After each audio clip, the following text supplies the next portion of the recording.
लगारी साहब, ये भी एक हाई प्रोफाइल पॉलिटिकल केस ही है कि मोना सिलाई का नाम इंटरपोल को दिया जाए, रेड वारंट इशू हो जाए उनके।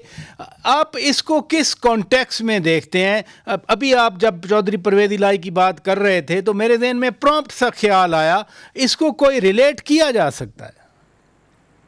देखिए, बात यह है कि सियासी लोग अगर ऐसा अमल करेंगे जिससे उनकी अपनी इंटीग्रिटी क्वेश्चन हो जाए तो फिर आप क्या करेंगे?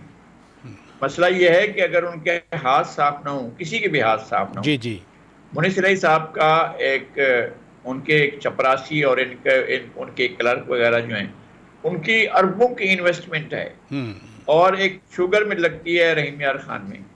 यार कम से कम लोगों को तो बताएं ना, उस शुगर मिल की क्या लायबिलिटीज हैं, उस शुगर मिल लगी कैसे, जी और जी। लोग और भी बहुत से मामला हैं हाँ। जो ऐसे हुए।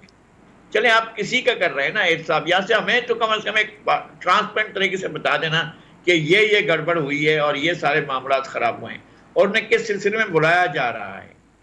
तो असल मसला ये है कि जो दूसरों के लिए गड्ढे खोदते हैं वो गड्ढे में गिरते हैं। ये जो सियासी पार्टियां, कभी नून लीग गड्ढे में पड़ी होती है, कभी पीटीआई गड्ढे में पड़ी होती है, कभी कोई और गड्ढे में पड़ी होती है, असल में उन्होंने उन गड्ढों को खुद ही खोदा होता है। और तो फिर मोना सिलाई वापस आ सकते हैं? सियासी जब भी कोई केस बने तो बाहर की हुकूमतें, ख़ास तौर पर मगरबी ममालिक, थोड़ा सा इस चीज़ को सेंसिटिव फील करते हैं कि ये चूंकि पॉलिटिक्स में है तो इसलिए इनको, क्योंकि इंटरपोल भी अगली होस्ट गवर्नमेंट को रिक्वेस्ट करती है ना कि जी ये एक इस तरह की रिक्वेस्ट आई है, आप हमारे साथ तामुन करें। नहीं, मेरा ख्याल है कि जब उठाना होता है तो उठा कर जाते हैं। 2-3 केसेस तो आपके सामने हैं।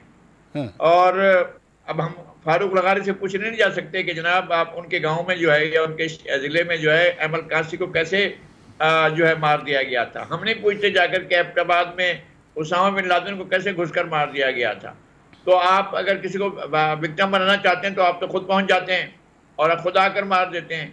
अगर कोई आदमी हमें मतलूब है तो आप कहते हैं कि जनाब हमारे यहाँ तो इंसानी हकूक भी हैं, हमारे यहाँ बहुत से हकूक हैं, हम उनको पासदारी कर रहे हैं। तो ठीक है, आप पासदारी करें। और अगर जिसने जो भी क्राइम किया हो, यार अगर किसी ने इस मुल्क के खजाने को 1 रुपए से लेकर 1 खरब तक कोई भी नुकसान पहुंचा है, उसको अकाउंटेबल होना चाहिए। हम उसको सियासी इंतकाम नहीं कह सकते हैं। लेकिन अगर वाकई सियासी इंतकाम लिया जा रहा है तो बहुत शर्मिंदा कर देने वाली बात है, बहुत अफसोसनाक बात है। सियासी इंतकाम किसी सूरत में नहीं लिया जाना चाहिए।